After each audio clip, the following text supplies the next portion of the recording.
So people therefore now came out to defend themselves. They wanted to get out. Should Raila Odinga be held accountable for the troubles surrounding Deputy President Rigathi Gachagua and the aftermath of the Gen Z protest? It is a question on the lips of many Kenyans, particularly after the unexpected turn of events during the heated Gen Z demonstrations. You see, when the youth took to the streets, everyone anticipated one thing: the father of protest himself, Raila Odinga, would surely join the bandwagon to impeach President Ruto from power. Ati leo Jumatatu tarehe 20. Yet, to everyone's surprise, Raila did the unthinkable. He emerged not as an ally to the angry demonstrators, but as a defender of the very man the demonstrators wanted out of power, the president himself. And after extensive consultations, we have agreed that a dialogue is the way forward out of the crisis that we're having today in our country. We've agreed that we give people an opportunity to be heard, to express themselves, to come out with the grievances which are actually ailing our country today. Now, this twist of fate sent shockwaves through the nation. Those who once hailed Raila Odinga as the rightful heir to the presidency found themselves rethinking his legacy. In fact, whispers began to circulate. Were it not for Raila's interference, would Ruto still be in the presidential seat today? Now, some believe that Raila's decision to back Ruto during these dangerous moments for the government sealed the fate for Gachagua and the Gen Z demonstrators alike. And to them, Raila has become a conspirator in Ruto's regime, helping it to enforce punitive policies that are squeezing the life out of the economy. Je, Raila anapeleka watu directions ama bad directions?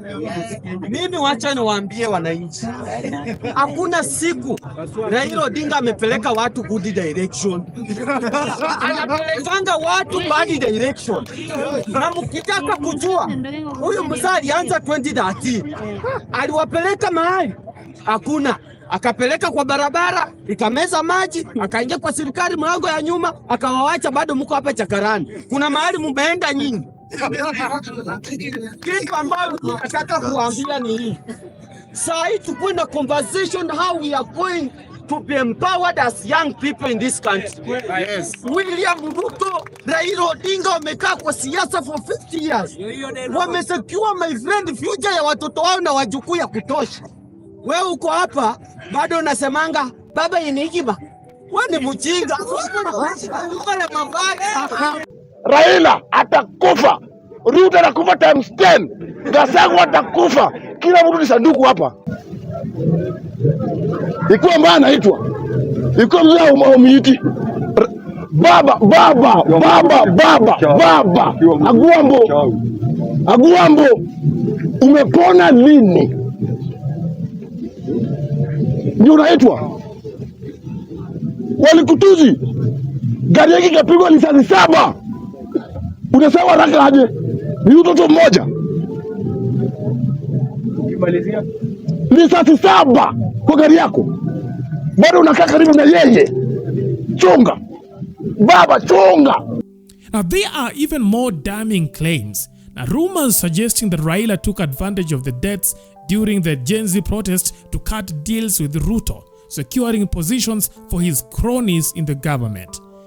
The theory goes that once Raila's cronies were comfortable seated in Ruto's inner circle, the two leaders embarked on a journey to drive the country's economy straight to hell. But wait, Raila has a message for those who say he only flourishes in the shadow of bloodshed and betrayal. In a recent meeting, the ODM leader defended himself against these allegations, recalling the days when he was arrested, tortured, and sentenced to death by hanging under Daniel Moi's brutal regime.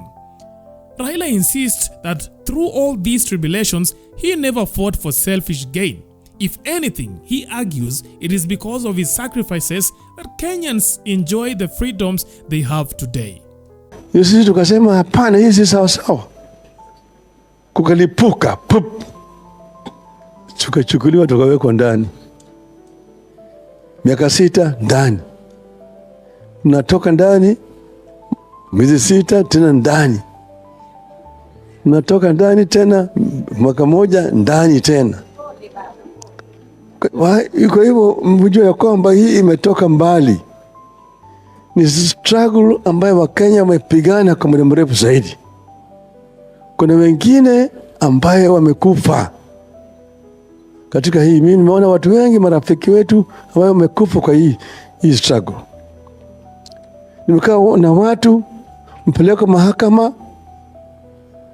pale, wakitoka mahakama wamechapatiwa hukumu ya kifo, wanakuja wanapiga mimi kwa heri, lakini hawa mimi naenda salimu watu wangu, salimu wa Kenya, mimi nakufa, lakini mimi nakufa kwa niaba ya Wakenya.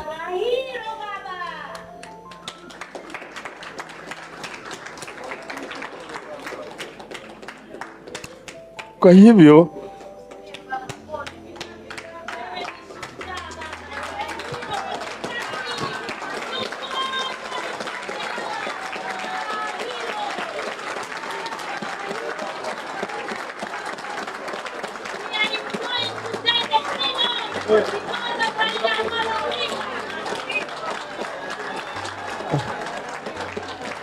asanteni, asanteni, poleni sana. Nakuwa na uchungu ukikumbuka mtu tulikuwa pamoja, anakuambia kwamba mimi sitakuona tena, anatoka pale anapeleka kule ananyongwa. Kwa hivyo saa ingine mkana sisi tunakuwa na hasira, sababu kuna sababu.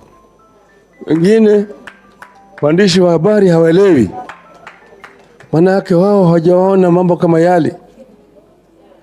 Lakini hii harakati ya ukombozi imetoka mbali.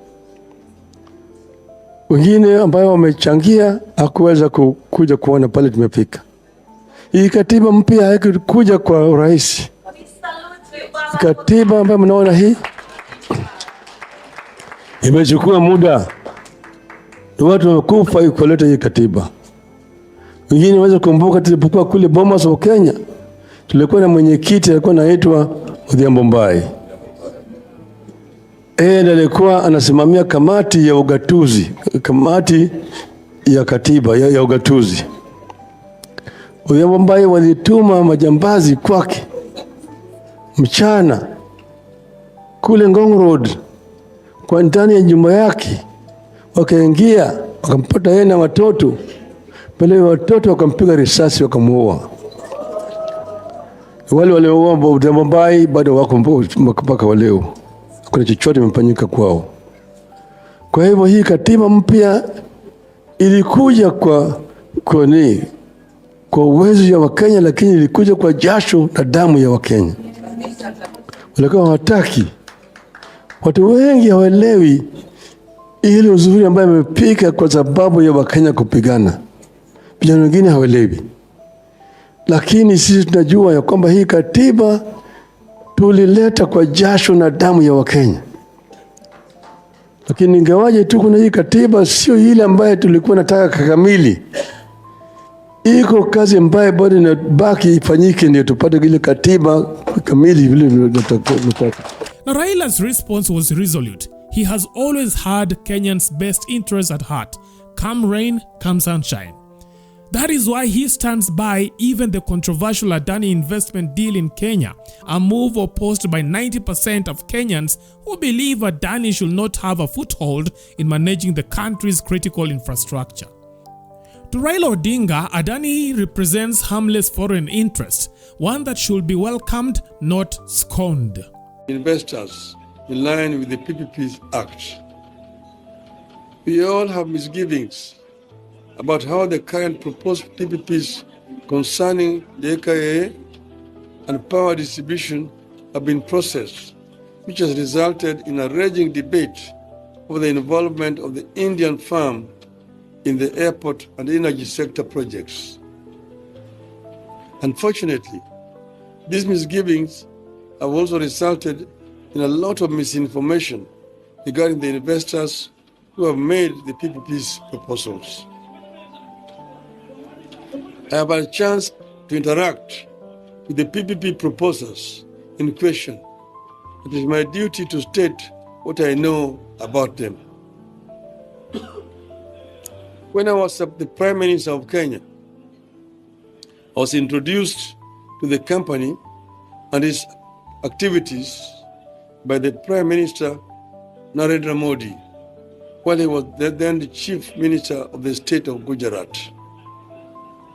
Indeed, Prime Minister Modi organized for a Kenya government mission to visit Gujarat, and I had the opportunity to visit this company's infrastructure projects in that state that included a port, a power plant, a railway line, and an airstrip developed out of what was a swamp donated by the government of India.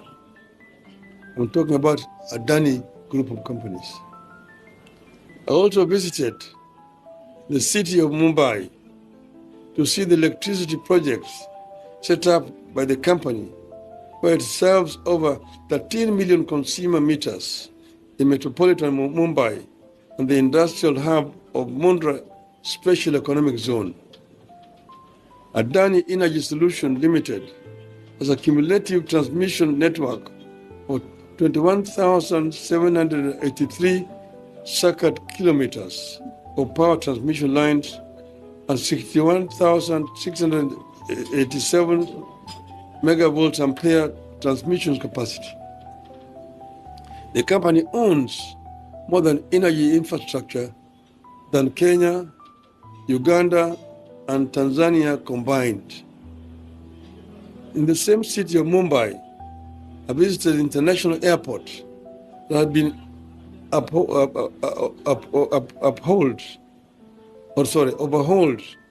and upgraded by the company and turned from a collapsing, degenerate airport to a first-class facility. Those who have been to Bombay Airport confirm what I'm saying here. After the Kenya government delegation came back, the company expressed interest in investing in Kenya. The first expression of interest was far back as 2010. The government was, however, unable to pursue the matter because Kenya did not have a legal framework for engaging in PPP models of financing for public infrastructure. Now still, his defense hasn't swayed everyone. To a significant portion of Kenyans, Raila Odinga is now a traitor. They argue that since his political bedfellows found seats at Ruto's table, Raila has abandoned his supporters. Worse, they claim that this political pact has caused Gachagua's downfall, with the deputy president facing obstacles after obstacles ever since Raila joined the government. And as for the Gen Z protesters, they believe Raila's hand was in their downfall too. And in this complex web of political intrigue, one thing remains clear: Raila Odinga is no stranger to controversy. Whether he is a hero or villain depends on who you ask. But for now, the question lingers: whose side is Raila really on? Is he on the government side or the Gen Z's side?